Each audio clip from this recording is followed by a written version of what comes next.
sosial, politika, mata akademik, jernih dan jelas perlu untuk masyarakat. Visip Undip Channel, stay tuned, keep on watching. Yeah.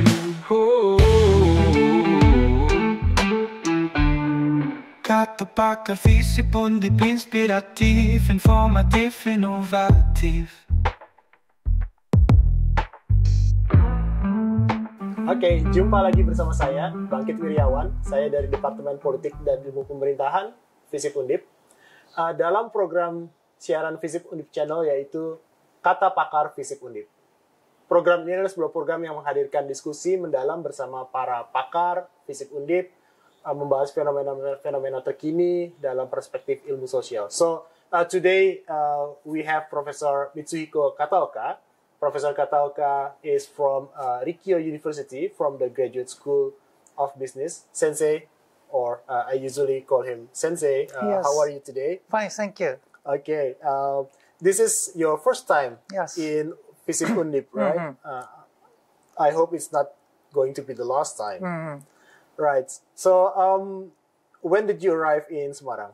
It's at the last Saturday afternoons, and yes, and directly from that Jakarta cities. Oh, did you try any Semarang food, local food? Unfortunately, mostly I stayed at for that in hotels. In hotel. And, yes, and also attend the conference. I see. Unfortunately, there's no sightseeing and also visit the local restaurants. Okay, we have to bring Professor Kataoka to try some local foods such as lumpia, right? Yeah. Oh. But Professor, Yes. yeah, we would like to know more about you. Can you tell us about your activity in Rikyo? And also, I think a lot of students here wants to know more also about Rikyo University. Okay. So now I'm not belong to that graduate school of the business department, and so that I'm in charge of that master of that public management and administration programs. So that that is kind of that mostly that focusing on that student teaching the students from the Southeast Asias, including Indonesia. Okay? Then and so that I have that one of the two faculty members of that full-time professors of that programs. I see. Okay, so he mentioned that a lot of students from Indonesia is studying at Rikyo University, right? Yes, and so especially that now currently I supervising three students from Indonesia in the master degrees, and they are government-sponsored students. So from the Bapenas. From the Bapenas. Bapenas, funded that those are staying the 1 year to get that master degree for as a double degree student. For a double degree. Yes, and yes, those are kind of the student is coming from the government sectors. Three of them are from the BPS. BPS. Yes, statistical agency in Indonesia. Yes, of course. So you have been doing a lot activities with Indonesia, and I would like to know what is your main area of expertise? Okay. So my expertise is that I'm an economist. Economist. Yes, and so that focusing on the development economics. I see. And also regional economics. So here is that in Indonesia I'm conducting that focusing on the research about income inequalities, poverties, and also regional economic growth. I see. Then yes, that is at my then yesterdays I presented my papers is focusing on that gender expenditure gap. Gender expenditure gap in Indonesia. Right. So just for context for the audience, yesterday Diponegoro University held the Indonesian Regional Science Association Conference. It's an annual conference, and this year happens to be Diponegoro University was in charge of the program. And yes, Professor Kataoka presented his latest findings. And then, Professor, what drags you? What why are you interested so much in Indonesia? I think from your CVs that I found in Regio website, you have a number of research about Indonesia, not only on the income and job loss, but also regional inequality studies and many other publications is about Indonesia. What interests you most about the country? Okay, so that is very good question. Is that that was my research work is starting from more than 20 years ago. Okay. And when I was a PhD student, and my supervisors is that work at that Indonesians is that project as that United Nations expert. Or BAPENAS is that hire that Japanese expert as that develop that economic planning. Yes. Then that those university those my supervisors have strong connections with that academias in Indonesia and also that government sectors. One of that his thesis supervisors is now is former BAPENAS head. Former head of the yes, and so that Armida Alishabana. She was most kind of that research assistant of my supervisors. So using these connections, he introduced me to the many Indonesian scholars.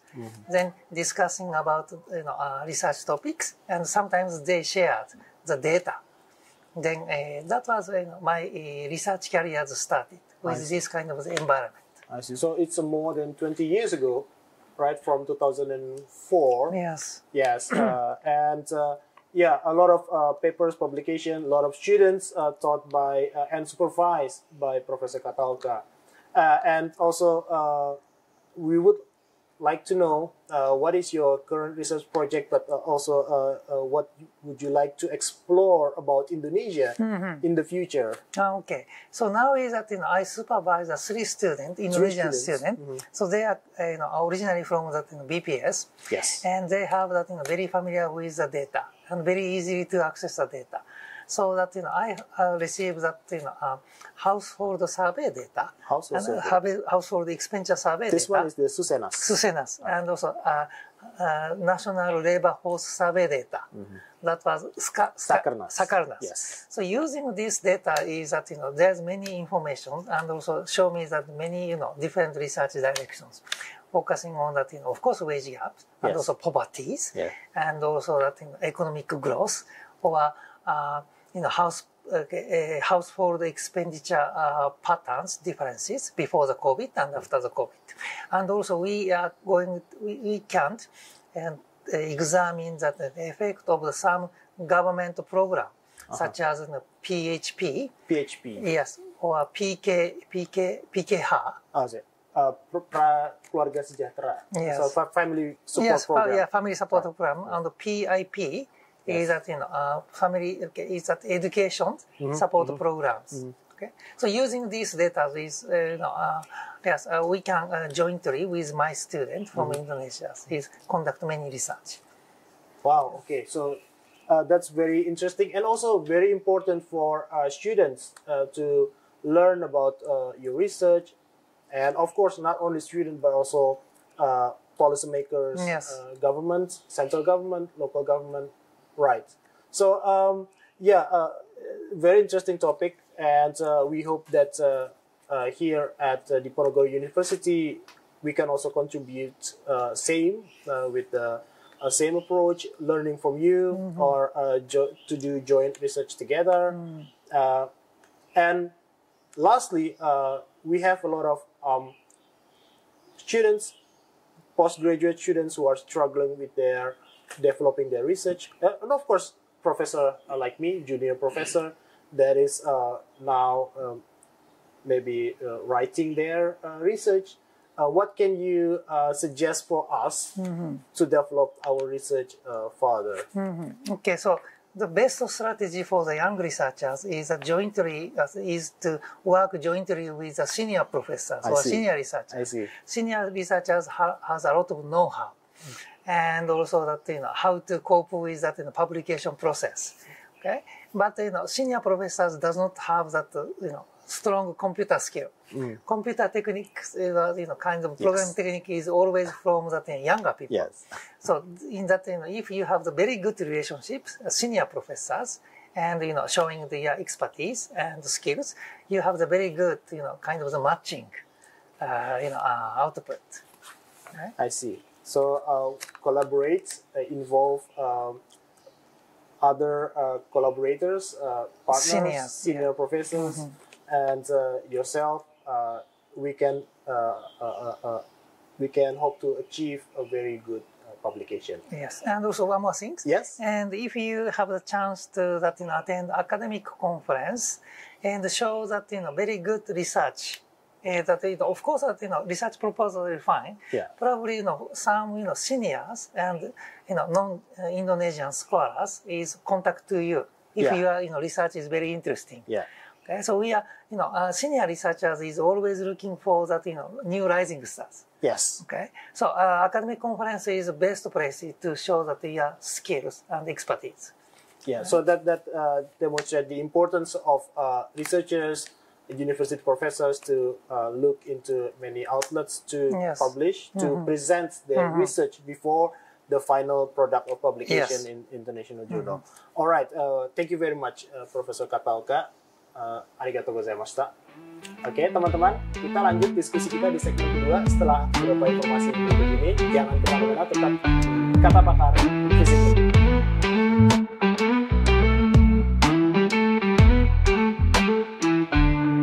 Kata Pakar Fisip Undip, inspiratif, informatif, inovatif. Oke, masih bersama saya di program Kata Pakar Fisip Undip. Kita lanjut diskusi kita ke segmen 2 kali ini. Okay, so we are at the second segment and also the last segment, Professor Kataoka. I would like to ask you to give us the closing remarks, either about the research and about Diponegoro University, how we can develop to build a stronger partnership together. Please. Okay, yes, and yes, so that's very good. Okay, today I was just deliver the lectures, very short lectures, and so that discuss with my research topics and also my universities. Okay, so that kind of opportunity is very good to starting that a connection with that researchers from that non-Indonesian countries and also Diponegoro universities. This kind of activity is. If that Diponegoro University is this kind of opportunity is expand, probably its university is successfully developed the network, not only that research but also teaching, and also if possible to that probably invite that some professors from abroad, and that some teaching or very short term or. If not possible, probably invite for organize some half-day seminars. Half-day seminars. Yes, and that is, probably if that invited professors show that probably feel the very strong loyalties of universities, and also Diponegoro University can connect very good relations with those universities and those scholars, and also probably students yes, also. Inspired. Yes. And professor from outside of the universities. So this is my kind of that message. Hai, arigatou gozaimashita. So teman-teman, ini bagian akhir dari diskusi ini. Kita akan ketemu di edisi yang lain. Semoga diskusi ini bermanfaat untuk kita semua. Masih di program Kata Pakar Fisip Undip. See you next time.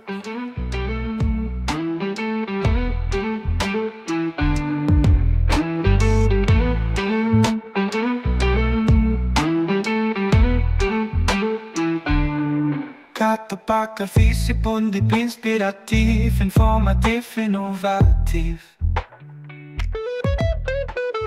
1 minute insight, kontribusi Fisip untuk kemajuan dunia pengetahuan.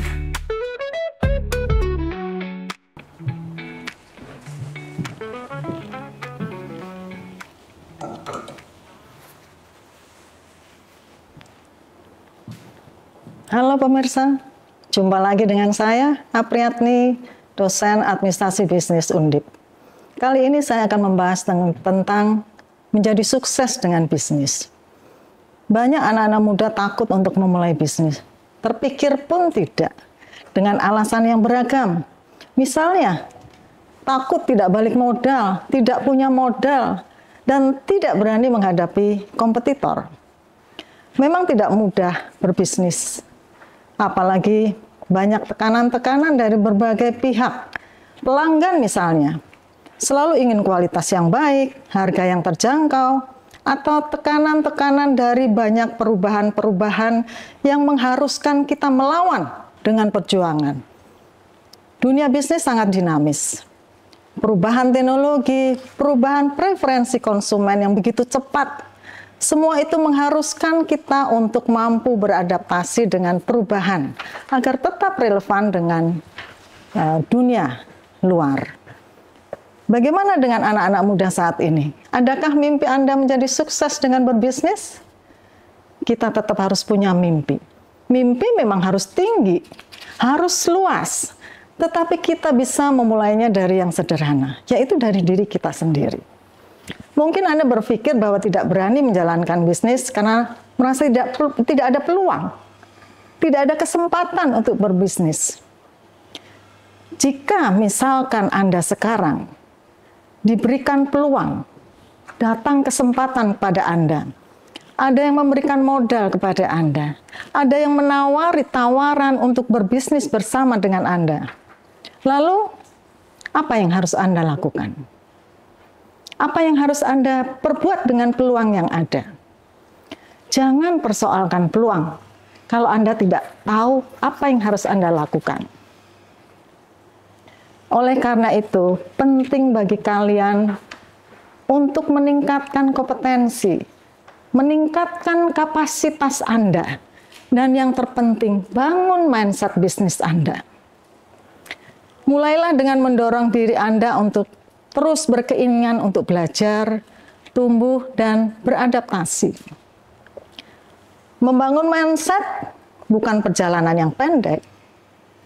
Dibutuhkan kesadaran, usaha yang konsisten, dan ini akan berhubungan dengan cara berpikir. Dalam hal ini, kunci bisnis adalah membangun mindset.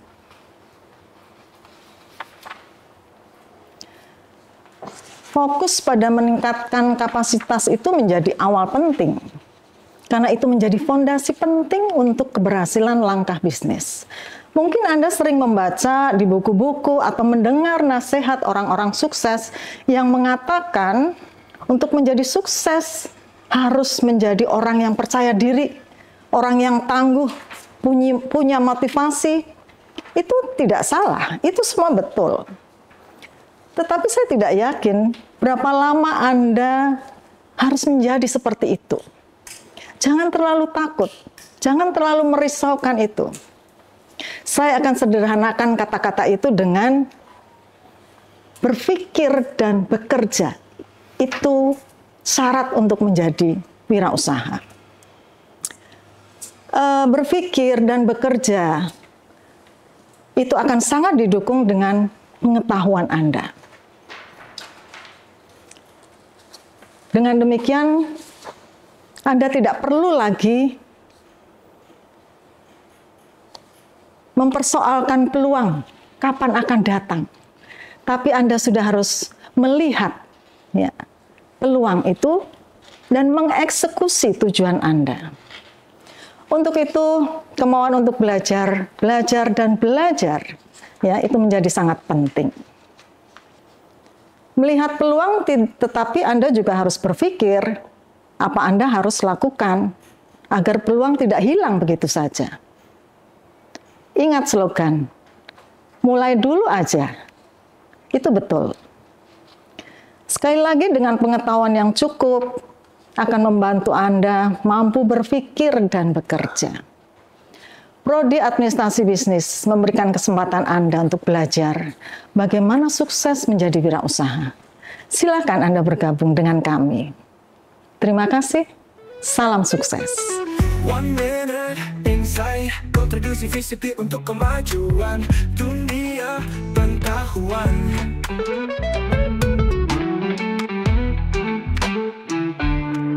Kata pakar Visip Undip, inspiratif, informatif, inovatif.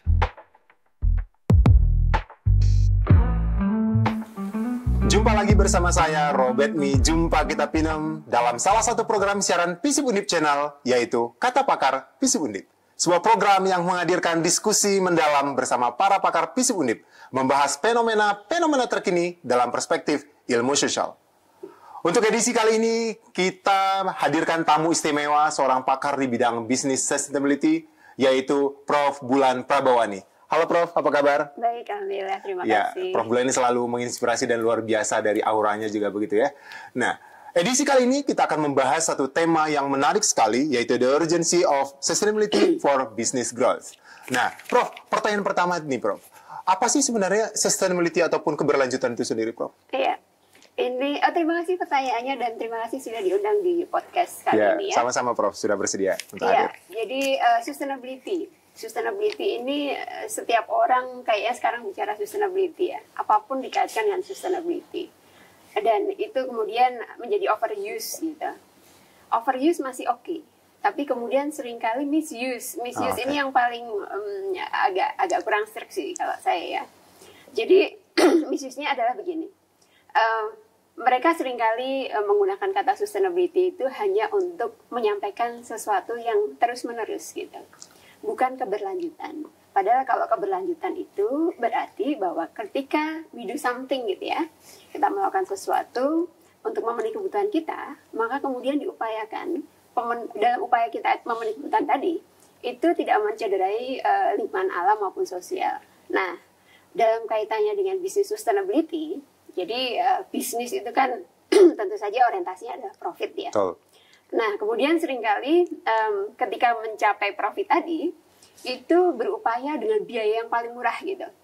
Nah, biaya yang paling murah itu biasanya kemudian lupa dengan sekitarnya. Lupa dengan manusia, dia berinteraksi, lupa dengan alam, dia berinteraksi gitu. Jadi, bisnis sustainability itu adalah pemenuhan kebutuhan bisnis saat ini yang tidak mencederai pemenuhan kebutuhan bisnis yang akan datang dan kebutuhan dari dan tidak mencederai lingkungan tadi, lingkungan alam maupun sosial tadi gitu. Jadi diharapkan apa yang kita ambil hari ini juga akan dinikmati oleh generasi yang akan datang sebagaimana kita menikmati saat ini. Itu bisnis sustainability. Wow, luar biasa sekali ya Prof ya. Nah, saya tertarik nih Prof. Ini dari sisi konsumen ataupun investor sendiri bagaimana sih respon mereka terhadap isu sustainability ini sendiri Prof? Iya. Kalau investor ya, sebetulnya mereka cenderung mengikuti kemauan pasar gitu. Sekarang ini, kalau kita bicara tidak sekedar investor ya, kesadaran publik akan bisnis sustainability itu semakin tinggi ya. Jadi misalnya konsumen, dengan asumsi bahwa konsumen itu memiliki daya beli yang memadai ya, mereka itu tentu saja akan memilih gitu. Produk-produk mana yang memang layak dikonsumsi, produk mana yang ketika diproduksi itu beretika.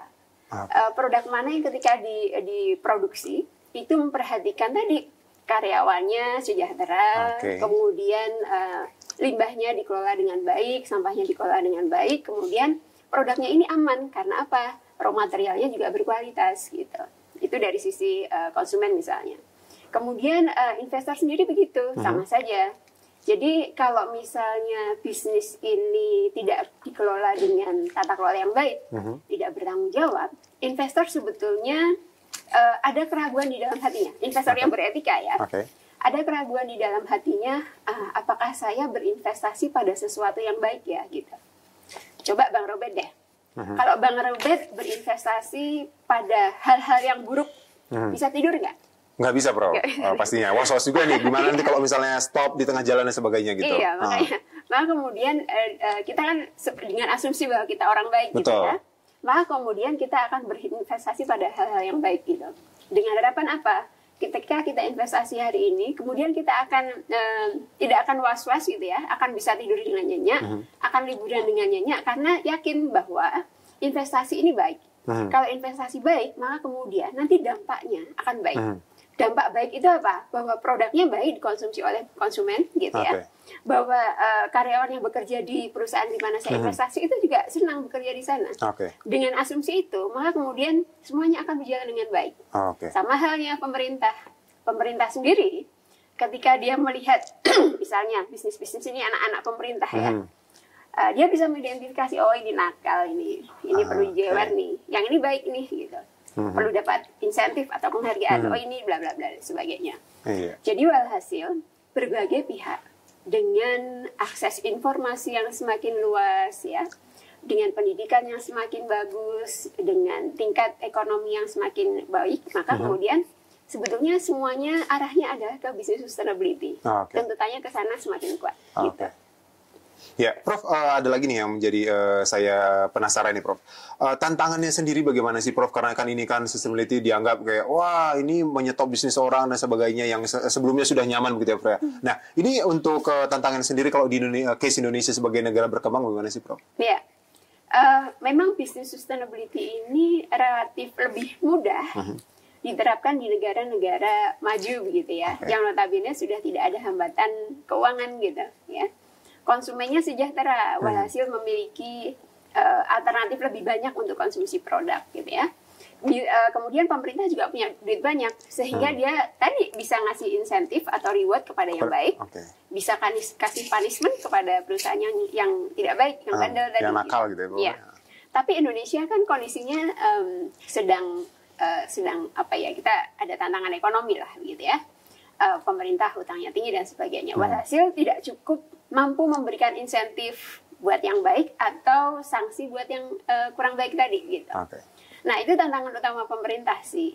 Walhasil kemudian pemerintah ini tidak sangat ketat gitu ya.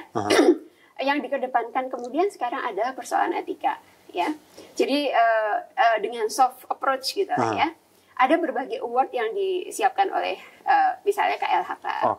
Ada berbagai macam award yang disiapkan oleh OJK, kemudian bahkan Kompas dan sebagainya ya. Itu memberikan award-award untuk perusahaan yang dinilai berperilaku beretika atau tadi, memiliki gitu. Komitmen terhadap lingkungan gitu ya, Prof. Jadi sifatnya voluntary gitu. Kalau dipaksa nggak bisa, toh kita kekuatan untuk memaksa itu mungkin agak terkendala, maka kemudian tadi dengan hal yang sifatnya voluntary, kemudian nantinya kan ada punishment sosial, gitu. Nah, punishment sosial ini dengan kesadaran publik yang semakin tinggi cukup efektif so far, gitu. Jadi misalnya ada perusahaan yang ditargetkan di proper gitu ya, di proper yang diadakan KLHK itu. Semula dapat emas, kemudian dapat hijau gitu, kan turun tuh. Itu mukanya direksi pasti malu dia gitu. Nah itu sanksi sosial gitu ya. Dan tuntutan publik itu semakin tinggi untuk itu. Jadi tidak melulu persoalan uang. Gitu. Karena juga itu adalah muka ataupun branding mereka juga bagi masyarakat gitu ya, Prof ya. Nah, Prof, tadi saya sedikit tertarik dengan Prof bilang bahwa sebenarnya di Indonesia itu sendiri sudah banyak dukungan dari pemerintah, baik juga sektor swasta lainnya atau perusahaan-perusahaan lain, kayak tadi mention tentang Kompas dan sebagainya begitu. Nah, kalau kita bandingkan nih, Prof, dengan negara-negara lain, bagaimana sebenarnya kepedulian sektor lain terhadap sustainability ini sendiri, Prof? Kalau kita bandingkan nih, tadi kan Prof ngomong kalau kita bandingkan negara maju gitu ya. Kalau kita bandingkan di ASEAN dulu deh, Prof. Maksudnya gimana nih? Membandingkan peran pemerintah ataupun misalnya sektor lain terhadap perusahaan-perusahaan ini tadi, Prof, yang menerapkan sustainability tadi. Iya, pemerintah ya. Tadi saya sampaikan ya bahwa pemerintah itu sebetulnya memang kalau kita bicara yang ideal harus ketat gitu ya. Perusahaan yang baik ya harus kena penalti tuh gitu. Tapi kan kemudian tadi tantangan pemerintah itu seringkali masih perlu uang yang banyak gitu ya. Jadi kalau misalnya idealnya kita mengekspor gitu ya bahan-bahan produk-produk yang sudah sedemikian rupa, tidak lagi mentah gitu ya, sudah diolah, sudah ada value added gitu ya. Tapi kemudian karena kebutuhan kita yang tinggi untuk keuangan, maka kemudian seringkali memaksa kita untuk menjual produk, mengekspor barang yang value added-nya itu masih rendah gitu. Nah, hal seperti itu yang masih menjadi tantangan di negara-negara maju. Jadi begini, Indonesia khususnya itu kan the top 10 emitters ya. Betul. Ya. Nomor 6 atau 7 gitu. Untuk berkontribusi terhadap emisi di dunia gitu ya. Nomor satunya Cina ya. Nah, no wonder karena memang kita negara manufaktur gitu. Dan kita masih sangat bergantung terhadap fossil fuel dan batu bara gitu ya. Dan itu kontribusi terhadap emisi sangat besar. Tapi bagaimanapun itu yang so far masih paling murah gitu. Paling murah dan pemerintah dalam tanda kutip atau investor gitu ya masih belum tertarik untuk berinvestasi di renewable energy gitu. Hasil ya tadi target-target penurunan emisi masih sulit untuk bisa dicapai untuk komitmen 2060 zero emission itu. Wow, menarik sekali ya Prof ya, luar biasa. Jadi saya juga masih pengen banyak tanya nih Prof, yang pastinya juga yang menonton juga pasti juga masih pengen tahu lagi nih. Nah, tapi sebelum itu Prof, kita lanjutkan diskusi kita di segmen 2 nanti setelah beberapa pesan menarik berikut ini. Jangan kemana-mana, tetap di Kata Pakar Fisip Undip. Kata Pakar Fisip Undip, inspiratif, informatif, inovatif.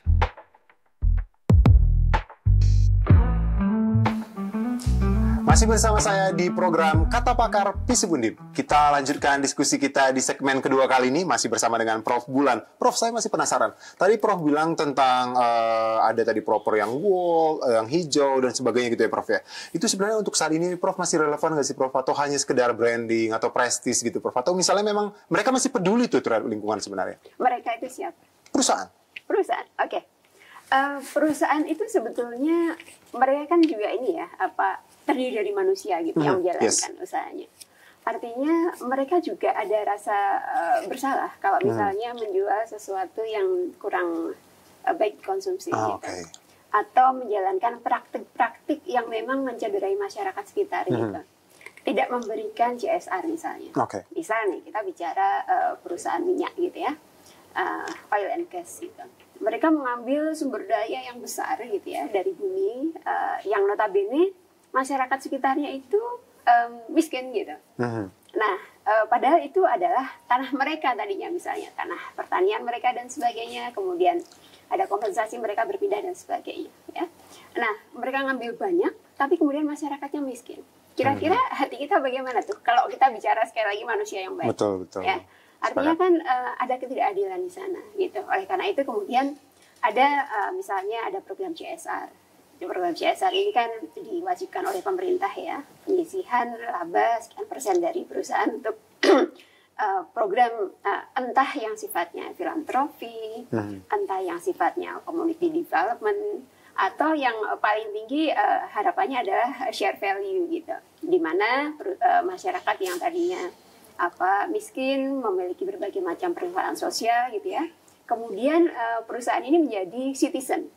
Jadi citizen itu tidak hanya individu, tapi juga perusahaan diharapkan jadi citizen atau disebut dengan corporate citizenship gitu ya.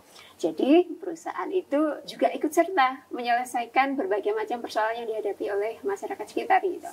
Itu yang disebut dengan corporate social innovation gitu. Kita dengan berbagai kapasitas yang dimiliki oleh perusahaan, kemudian membantu masyarakat untuk apa sih kendala yang dihadapi. Ya, misalnya ada rob, misalnya ada kemiskinan, misalnya ada pengangguran yang tinggi gitu. Nah, kemudian program-program CSR itu dikembangkan sehingga nantinya mereka berdaya gitu. Berdaya, kemudian bahkan di level yang paling bagus adalah mereka menjadi mitra perusahaan gitu. Itu yang paling ideal ya. Dan itu adalah implementasi dari business sustainability terhadap lingkungan atau pilar sosial itu Bang Robert. Oke, wow, luar biasa sekali ya, banyak knowledge yang kita dapat saat ini begitu ngobrol dengan Prof Bulan. Prof, ada yang saya mau tanya lagi Prof, karena banyak sekali anak-anak muda itu sebenarnya yang mereka itu pengen startup dan sebagainya Prof. Nah, ini bagaimana sih mereka pengen, misalnya aku pengen buat ini yang green company, karena kan apalagi anak native digital yang katanya juga inline dengan yang kepedulian terhadap lingkungan dan sebagainya. Terus mereka pengen startup, tapi mereka bingung harus mulai dari mana Prof? Gimana kira-kira Prof? Kalau kita bicara business sustainability, dulu kalau generasi saya ya, mau berbisnis itu ngomongnya modalnya dulu, modalnya nggak ada gitu. Tapi sekarang kan segala sesuatu memungkinkan. Kita bisa berbisnis itu dengan modal dengkul, tapi dengkulnya di sini, otaknya di sini ya. Jadi bukan dengkul yang kosong gitu. Nah, artinya bahwa sekarang kalau kita membuat perusahaan itu kita harus berpikir dari desain, ya. Berpikir dari desain bahwa bisnis yang saya kembangkan ini memang orientasinya tidak hanya ambil profit, tapi juga bertanggung jawab terhadap lingkungan alam dan sosial gitu. Jadi kalau kita desainnya sudah benar, mikirnya benar, apa yang kita terapkan nanti akan lebih baik gitu, ya. Tidak sekedar oh ada pasar yang meminta apa, misalnya air minum dalam kemasan gitu.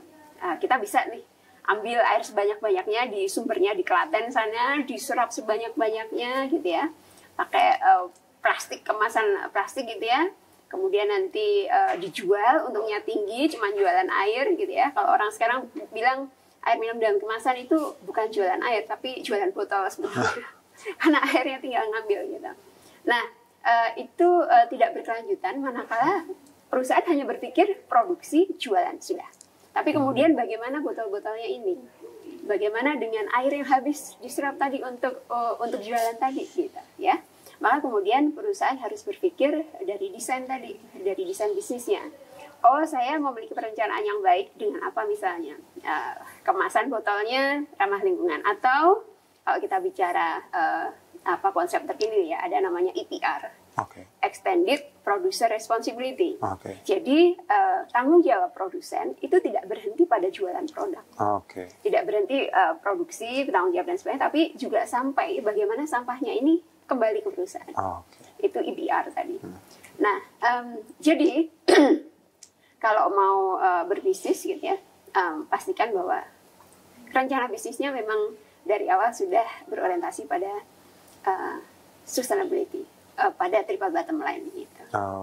Memang sering sekali ya Prof ya, orang menganggap bahwa wah yang penting ketika aku sudah menjual, aku tanggung jawabku udah selesai begitu ya Prof. Transaksi itu dianggap sudah selesai gitu. Padahal Prof tadi sampaikan bahwa ini penting sekali gitu ya bagi kita juga penonton Visip Undip Channel ini gitu ya. Bagaimana kita juga sebagai konsumen yang bertanggung jawab ataupun sebagai produsen yang bertanggung jawab harus sama-sama punya tanggung jawab masing-masing gitu ya. Kita pun sebagai produsen ketika kita sudah menjual bukan sampai di situ aja kata Prof Wulan tadi. Bagaimana juga nanti after using-nya gitu ya. Jadi itu masih tanggung jawab kita. Wah, keren sekali ya. Saya sampai mendapatkan ilmu-ilmu baru gitu ya. Nah, Prof, ada lagi yang mau saya tanya lagi, Prof. Kan tadi Prof bilang bahwa ya bagaimana kita sebagai produsen juga harus berpikir dan sebagainya, bagaimana ketika pun dari si startup tadi bisa membuat ide ataupun yang sustain dan sebagainya nantinya gitu ya. Nah, ini bagaimana sih Prof untuk bisa menjaga balance gitu loh Prof? Kan pasti kita itu sebagai dari sisi perusahaan pasti pengen profit gitu ya. Tapi di satu sisi kita juga harus memperhatikan lingkungan gitu. Untuk menjaga ini bisa balance, tidak terlalu berat sebelah gitu, gimana sih Prof? Iya, memang saya lupa tadi sudah dibahas atau belum. Jadi memang perusahaan-perusahaan yang klaim atau yang memiliki komitmen terhadap bisnis sustainability, itu biasanya kemudian tantangannya adalah biayanya atau ongkos produksinya atau harga jualnya itu relatif lebih tinggi gitu. Nah, kalau di pasar yang notabene rentan terhadap harga, konsumen itu kan kalau di Indonesia khususnya, itu kan kalau belanja di minimarket gitu ya, mereka matanya akan ke harga, bandingin harga gitu, mana yang paling murah gitu ya. Nah, itu menjadi tantangan buat produsen kalau di Indonesia. Kalau di negara-negara maju, Bang Robert, saya mengunjungi beberapa nih gitu ya, dan saya memperhatikan perilaku konsumen tuh. Ketika dia akan membeli barang, itu matanya itu tidak ke harga. Matanya adalah ke ingredients. Kemudian mereka memiliki informasi yang lebih banyak gitu ya terkait dengan perusahaan ini apakah bertanggung jawab atau tidak gitu. Itu sudah menjadi keputusan mereka di dalam membeli produk. Jadi tidak sekedar harga. Artinya ini kan kalau di Indonesia menjadi challenge ya, tantangan terbesar gitu. Kita mungkin masih OTW ke sana kali ya Prof ya. Tapi ya jangan menyerah. Betul pastinya. Dan gini, penting bagi perusahaan untuk mengedukasi pasar gitu. Jadi edukasi itu tidak hanya tanggung jawab sektor pendidikan ya, tapi juga produsen itu kalau mau sukses di pasar, pasarnya yang diedukasi, ditingkatkan levelnya sehingga would like to mau juga berkorban gitu. sedikit berkorban untuk keberlangsungan gitu. Tidak sekedar untuk memenuhi kebutuhannya, nggak urusan dengan lingkungan gitu. Sedikit Prof tentang harga tadi Prof. Berarti untuk ke Indonesia sebagai negara berkembang lah bisa dikatakan, mungkin juga bukan cuma Indonesia kali ya Prof ya. Untuk level negara berkembang mungkin masih harga itu masih ini ya Prof ya, menjadi tantangan tersendiri gitu ya. Bagaimana? Ya karena tadi Prof bilang kan membandingkan negara yang sudah maju bukan lagi melihat ini harganya berapa, tapi ingredientnya apa, terus packagingnya itu terbuat dari apa gitu ya Prof ya. Wow, luar biasa. Prof, yang menjadi pertanyaan saya lanjutan nih Prof, apa namanya dalam bisnis sustainability ini sendiri Prof, cakupannya sebenarnya atau batasannya sampai mana sih Prof sebenarnya kalau orang bilangkan sustainability dan sebagainya gitu, kalau kaitannya saat ini gitu. Ini kita bicara indikator ya. Nah, mungkin nanti diskusinya saya nggak tahu Bang Robert aware dengan term yang lagi naik daun, greenwashing misalnya. Jadi praktek bisnis yang terjadi sekarang ini ya, karena tuntutan bisnis sustainability tadi semakin besar, maka kemudian memaksa perusahaan untuk melakukan greenwashing. Jadi perusahaan itu hanya menerapkan satu action saja, tapi sudah klaim to be green, gitu. Misalnya apa tuh? Misalnya saya menggunakan renewable energy, sudah pakai solar panel, itu aja yang jadi jualan, gitu. Dan sudah ngeklaim bahwa perusahaan saya berkelanjutan loh, gitu. Padahal banyak indikator yang harus dipenuhi oleh perusahaan sehingga dia bisa diklasifikasikan sebagai perusahaan yang berkelanjutan, gitu. Jadi misalnya dari sisi bahan baku, ya dari sisi bahan baku kita harus memilih bahan baku yang memang ramah lingkungan, yang renewable, gitu, ya. Kemudian dari sisi energi yang digunakan juga mesti energi yang renewable, misalnya, gitu, ya, tidak menghasilkan emisi yang tinggi, misalnya. Kemudian dari mesin, harus mesin yang paling efisien, gitu, ya. Artinya nantinya kebutuhan energinya lebih kecil, kebutuhan airnya lebih kecil dan sebagainya, gitu ya. Kemudian dari si karyawan harus sejahtera, harus ada serikat pekerja, harus ada jaminan kesehatan, jaminan keselamatan dan sebagainya, gitu.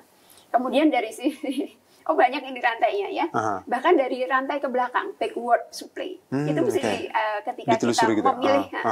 Ketika memilih vendor, memilih supplier, itu juga harus ada indikator-indikator bahwa mereka juga komitmen terhadap lingkungan, gitu. Itu kalau kita bicara ideal loh, Bang. Tapi ya itu tadi, yang terjadi seringkali adalah saya baru melakukan 1 item, 2 item, tapi claim to be green. Iya, gitu. Betul. Pakai solar panel, padahal belum tentu juga ingredient lainnya itu green gitu ya Prof ya. Wow, luar biasa sekali. Saya masih tertarik dengan kondisi greenwashing di Indonesia Prof. Nanti akan kita lanjut. Jangan kemana-mana. Kita lanjutkan diskusi kita di segmen ketiga setelah beberapa informasi menarik berikut ini. Jangan kemana-mana. Di Kata Pakar Fisip Undip. Kata Pakar Fisip Undip, inspiratif, informatif, inovatif. Masih bersama saya di program Kata Pakar Fisip Undip. Kita lanjutkan diskusi kita di segmen ketiga kali ini. Masih bersama dengan Prof Bulan. Prof, ada tadi yang saya juga masih penasaran nih tentang greenwashing tadi Prof, karena itu hot issue sebenarnya terutama di anak-anak muda gitu ya Prof ya. Bagaimana sih sebenarnya Prof kondisinya di Indonesia sendiri Prof? Apakah mengkhawatirkan, biasa aja, atau misalnya masih belum kok gitu misalnya Prof? Iya, sebetulnya kalau kita bicara greenwashing itu kita tidak bicara Indonesia atau negara yang lain, karena fenomena ini terjadi di manapun gitu ya. Dan itu praktek yang dilakukan tidak hanya perusahaan di Indonesia, tapi juga yang notabene berkembang ya, tapi juga di perusahaan-perusahaan dari negara maju gitu. Ya. Ada perusahaan misalnya, saya tidak boleh menyebut. Tidak usah Prof, tidak usah. Ya, ada perusahaan yang dari negara maju gitu ya, produk-produk ini juga banyak beredar di Indonesia gitu. Nah kemudian mereka klaim menggunakan 100% plastik yang didaur ulang dari laut gitu ya. Tapi ternyata setelah diinvestigasi itu hanya sekian persen saja gitu. Sekian persen saja mereka menggunakan plastik yang didaur ulang dari laut gitu. Yang plastik sampah itu yang banyak di laut itu diambil itu hanya sedikit sekali gitu. Kemudian sisanya dari mana? Sisanya ya dari sampah yang ada di darat ya. itu dalam tanda kutip, ya mereka menggunakan sampah, plastik sampah. Tapi kan klaimnya nggak benar itu. Betul, gitu, sepakat. Ya. Di Indonesia tadi saya mencontohkan misalnya air minum dalam kemasan, ya. Sebetulnya dia menggunakan air yang banyak sekali gitu ya, dan itu sebetulnya akan mempengaruhi hasil panen dari petani. Misalnya fenomenanya adalah biasanya dulu sebelum ada perusahaan kami panen 3 kali setahun, sekarang menjadi 2 kali dan bahkan 1 kali gitu. Nah ini kan dampak yang tidak bisa dibuktikan secara langsung bahwa ini karena adanya perusahaan itu gitu. Tapi fenomenanya seperti ini loh gitu ya. Dan perusahaan tadi ngeklaim bahwa dia green karena menggunakan air dari pegunungan gitu, dan sebagainya gitu ya. Kemudian mendaur ulang plastik lah dan sebagainya. Tapi sebetulnya ya ada banyak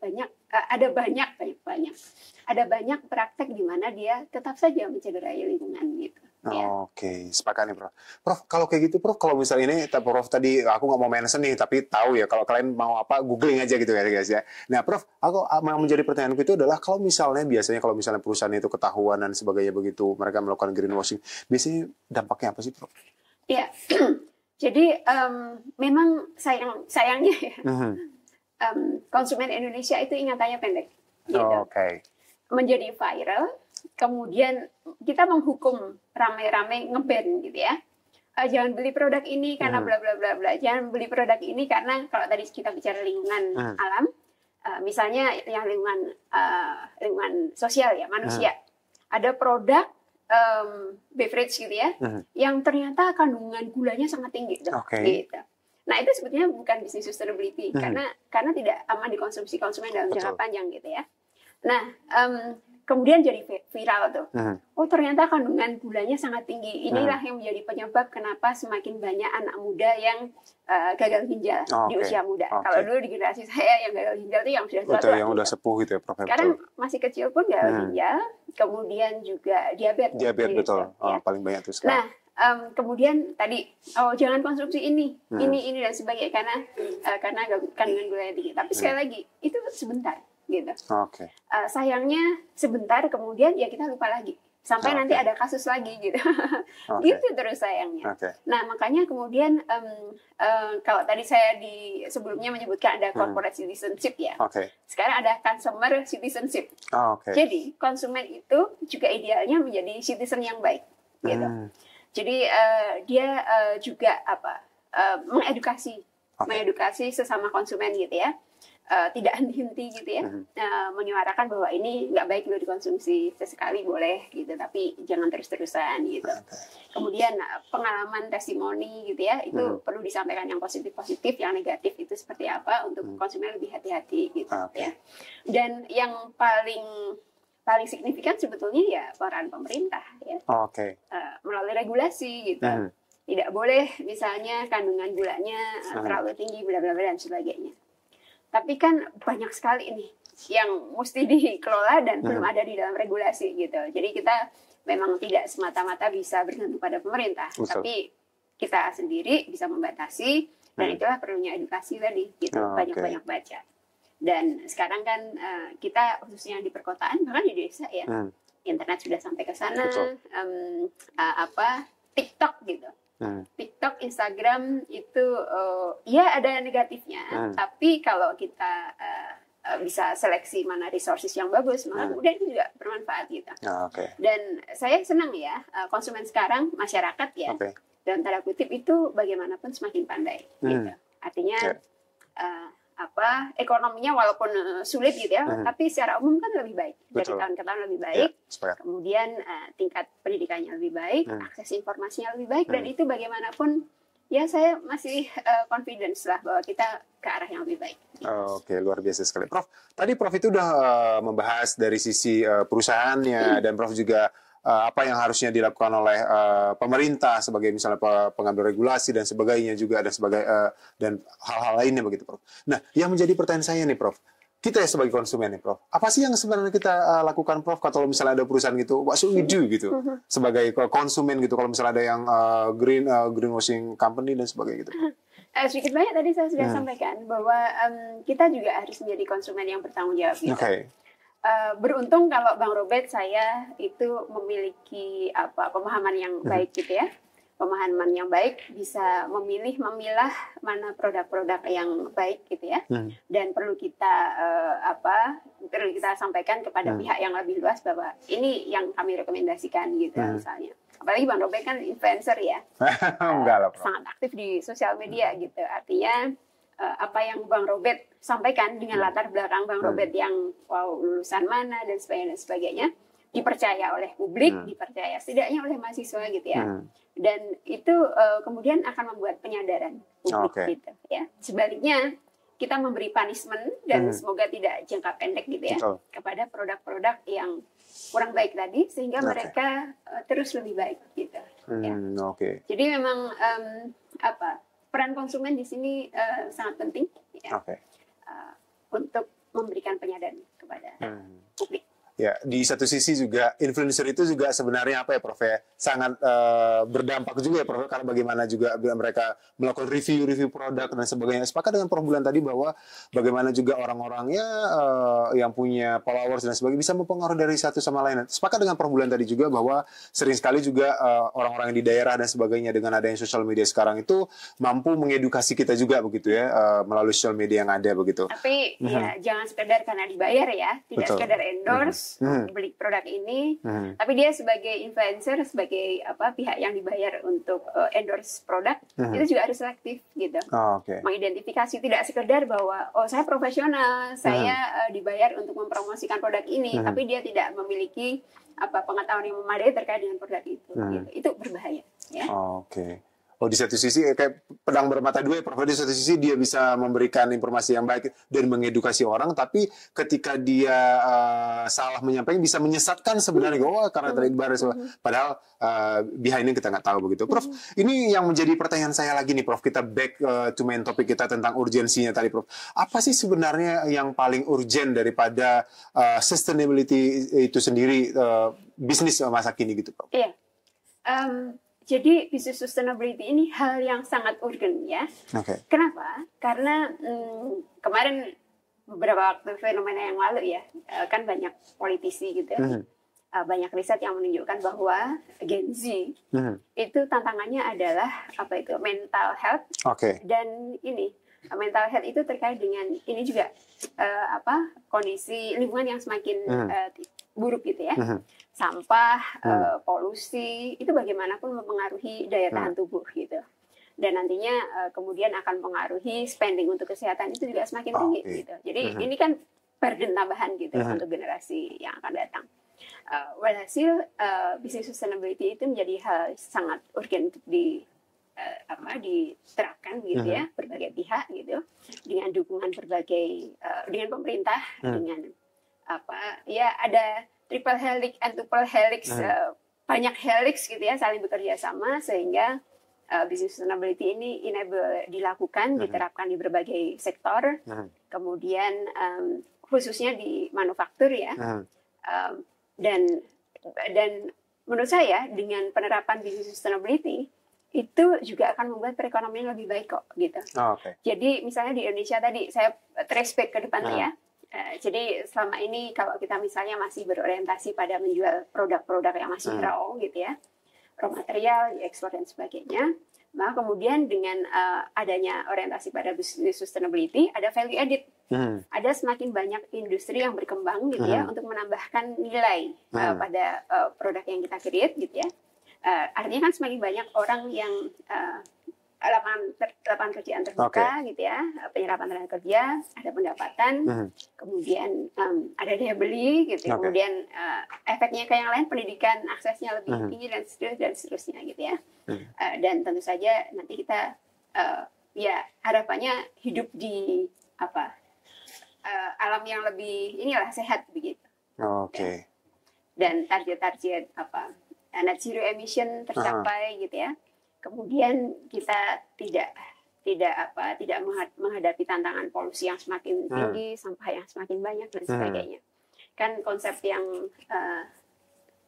yang sekarang ini berkembang misalnya adalah circular ekonomi ya. Jadi tidak linear ekonomi lagi, tapi circular.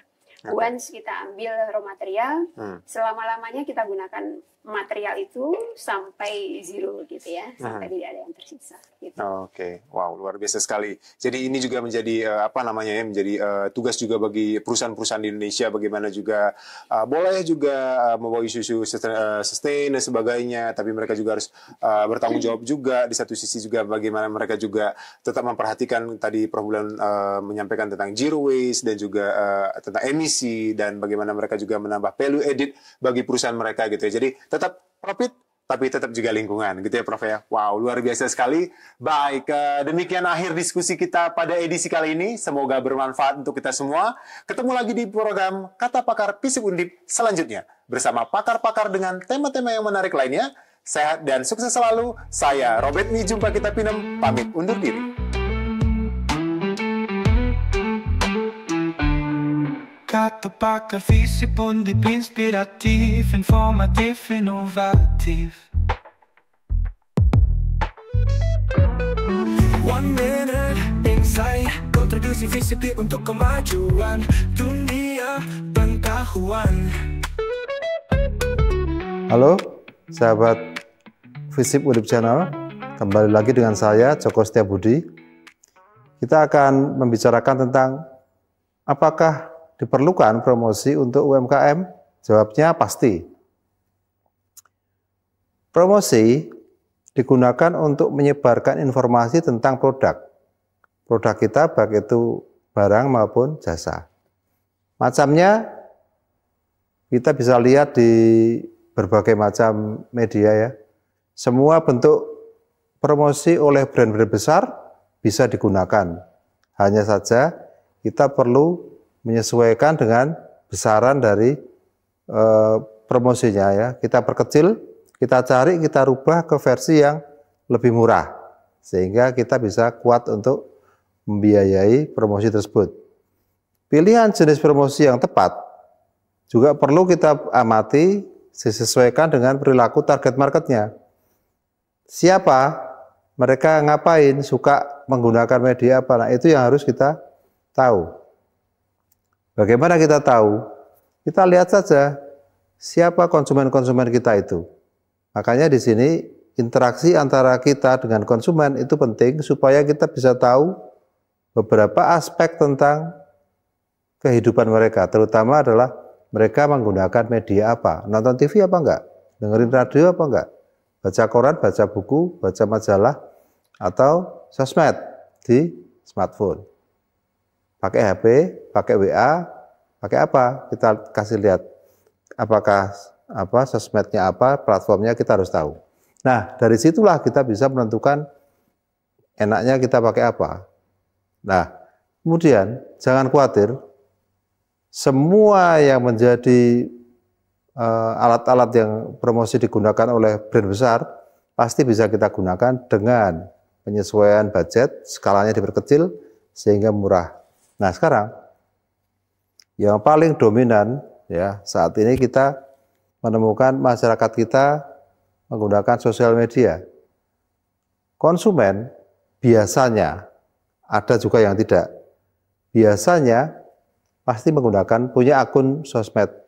Apakah itu X, apakah itu Instagram, Facebook. Kita lihat dari usianya, biasanya Facebook itu yang usia-usia dewasa ya 45 tahun ke atas itu Facebook biasanya punya, karena masa-masa awalnya dulu mereka pasti ngikut. Kemudian yang muda-muda itu cenderung di beberapa platform X atau Instagram. Dari situ kita bisa melihat, coba pertimbangkan untuk mencari grup di dalam masing-masing platform sosmed. Masuk grup itu adalah sangat penting. Kenapa? Karena kita bisa masuk ke platform-platform sosial media yang digunakan oleh konsumen kita. Kita bisa masuk ke sana, memilih 3 itu tadi, atau mungkin nanti ada platform yang lain. Kita usahakan berasal dari masukan ketika kita berinteraksi dengan konsumen. Kita tahu dari mereka bahwa mereka menggunakan itu. Jadi kita bisa masuk ke ruang yang benar gitu. Nah, nanti ketika kita akan masuk ke grup, pastikan bahwa grup yang kita masukin adalah grup di mana konsumen-konsumen awal kita itu, teman-teman kita yang menggunakan produk kita itu ada di situ. Nah, Kita mulai dari situ, dari yang kecil dulu. Setelah kita masuk ke sana, ya perlu diingat lagi adalah kita harus memiliki, ya sebelum masuk kita bikin dulu akun bisnis resmi, akun bisnis khusus untuk jualan. Jadi kalau kita di komunitas, misalnya komunitas wilayah gitu, komunitas wilayah, kita masuk di sana sebagai member, buatlah lagi akun khusus untuk produk kita, itu akun bisnis khusus untuk jualan. Berbeda dengan akun pribadi kita. Ya. Nah, akun yang bisnis ini harus memiliki beberapa karakter ya. Identitasnya harus jelas. Biasanya namanya tuh mengarah kepada brand kita. Kemudian di situ usahakan ada logo brand kita, namanya atau apa ya. Yang ketiga biasanya jangan sampai memposting hal-hal yang tidak relevan dengan bisnis. Berikutnya, usahakan selalu responsif. Responsif itu ya kita idealnya itu 24 jam tuh nyala terus. Kadang-kadang di dalam grup karena rame gitu, mereka ada posting tentang sesuatu gitu, tanya bisa cari informasi, tanya produk apa gitu, jenisnya apa aja dan lain-lain. Itu di jam-jam di mana kita itu tidak sedang pegang HP. Ya, begitu kita pegang HP, ada pertanyaan, segera dijawab atau diberi respon apapun, tetapi jangan sampai tidak ada respon. Itu menjaga seperti itu. Kemudian kalau kita dalam perjalanannya ada beberapa hal yang perlu kita sampaikan, terutama lokasi, belinya di mana dan lain-lain, itu wajib kita beri jawaban ya. Jangan khawatir masalah harga, biasanya banyak teman-teman UMKM yang menyimpan harga itu sampai kepada titik kita ketemu dengan konsumen. Karena kalau kita tidak menuliskan harga di situ, akan ada banyak prasangka, maka sebaiknya dari situ kita sudah ditulis di akun itu, dijawab aja harganya berapa, atau gambar harga. Demikian, gunakan sosmed untuk kepentingan Anda, manfaatnya tentu besar, harganya murah. Selamat berjuang. Salam UMKM.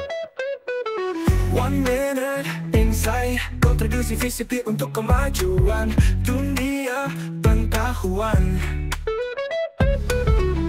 Karya mahasiswa VCP Undip, presentasi prestasi kontribusi dalam karya nyata.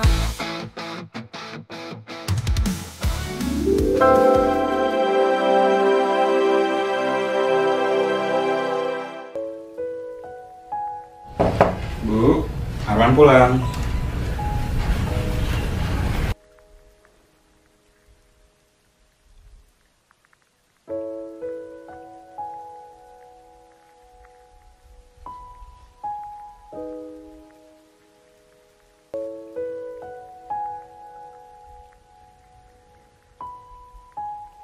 Kamu lagi liatin lembar kerja ya? Iya Pak. Udah, nggak usah mikirin kerjaan dulu, fokus persiapan kuliah aja.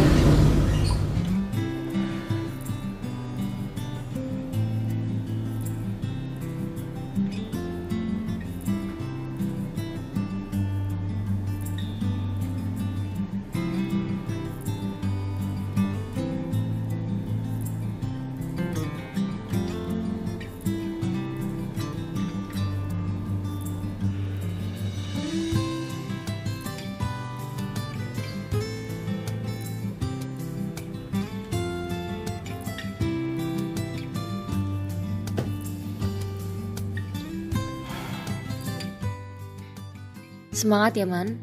Dulu kakak ingin kuliah dan jadi presenter. Tapi sekarang mimpi itu kakak titipin ke kamu. Jangan berhenti ya Man, karena di setiap langkahmu membawa harapan keluarga dan kakak.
Halo.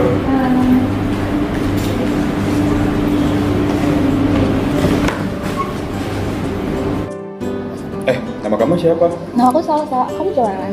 Nama aku Arman. Oh Arman, tau gak sih katanya jurusan Telkom seru banget tau? Oh iya. Iya. Semoga kita betah ya di sini. Iya deh, amin.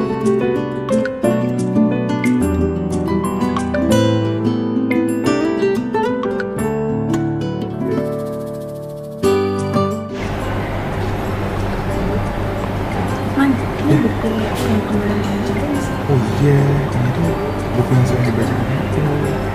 Itu dia tuh juga pengen banget kuliah di sini. Berarti kamu di sini banyak teman.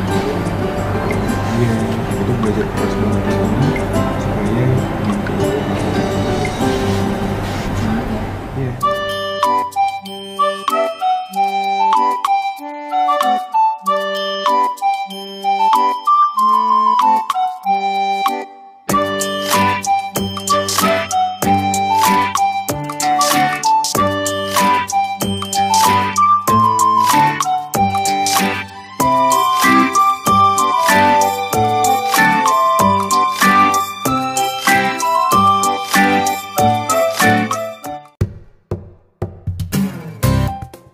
Oke, menurut kalian bagaimana sih peran presenter dalam menyampaikan sebuah berita?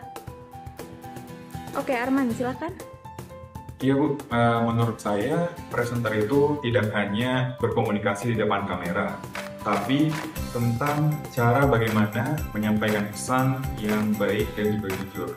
Karena pesan yang akan kita sampaikan itu akan berpengaruh pada tanggapan atau respon daripada audiens. Sehingga sebagai presenter, kita harus berhati-hati dalam memilih kata dalam setiap penyampaian. Begitu. Ngelihat Arman yang kayak gini, kayaknya dia nggak hanya mewujudkan cita-cita kakaknya. Aku yakin, dia pasti udah mulai menemukan mimpinya sendiri.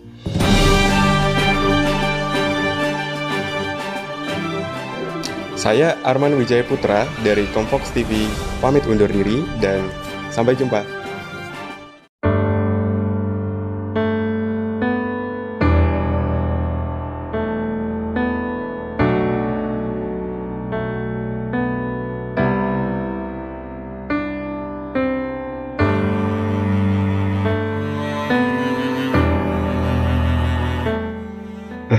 Ada telepon dari Bulan nih.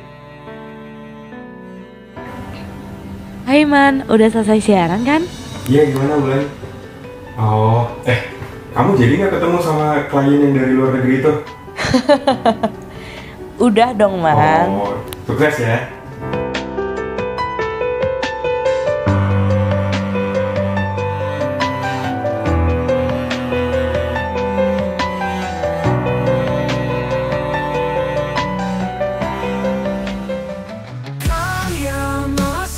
Visip Undip, presentasi prestasi kontribusi dalam karya nyata.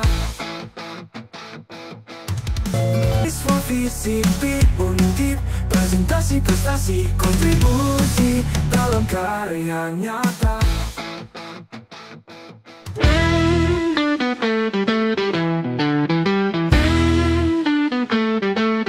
Channel informasi buka wawasan, isu sosial politik akamat akademik, jernih dan jelas perlu untuk masyarakat.